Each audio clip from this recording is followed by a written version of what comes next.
এটা ডাঙৰ কথা ৰফিকুল সাহেবে কলে আৰু দেৱব্ৰত শইকীয়াই কলে যে লোৱাৰ আসামৰ পৰা মানুহ আপাৰ আসামত যাবই হাৰি কিয় যাব ককচোন মানে কিয় যাব তাৰমানে আপোনালোকে গোটেই অসমখন ল'বই মানে আপোনালোকে মিয়া মুছলমান মানুহখিনিয়ে গোটেই অসম ল'বই আমিও ল'ব নিদিওঁ হৈ গ'ল অধ্যক্ষ মহোদয়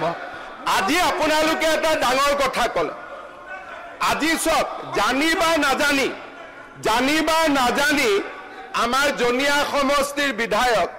আৰু বিৰোধী দলৰ দলপতি গৰাকী এটা আজি ডাঙৰ কথা ক'লে আৰু আপুনি কি কৈ আছে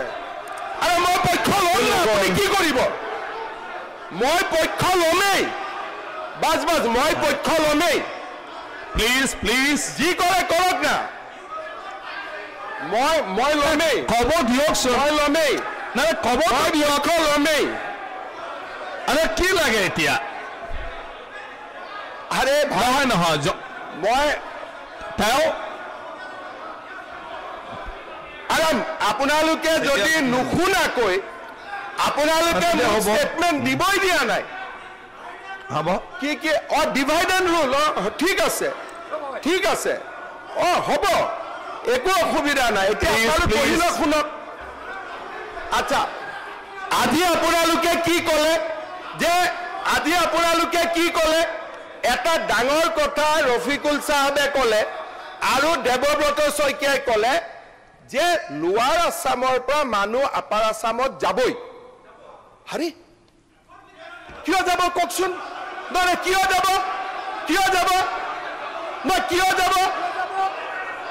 যাব আপোনালোকে কওক তাৰমানে আপোনালোকে গোটেই অসমখন ল'বই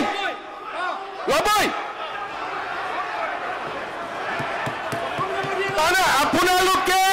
মিয়া মুছলমান মানুহখিনিয়ে গোটেই অসম ল'বই আমিও ল'ব নিদিওঁ হৈ গ'ল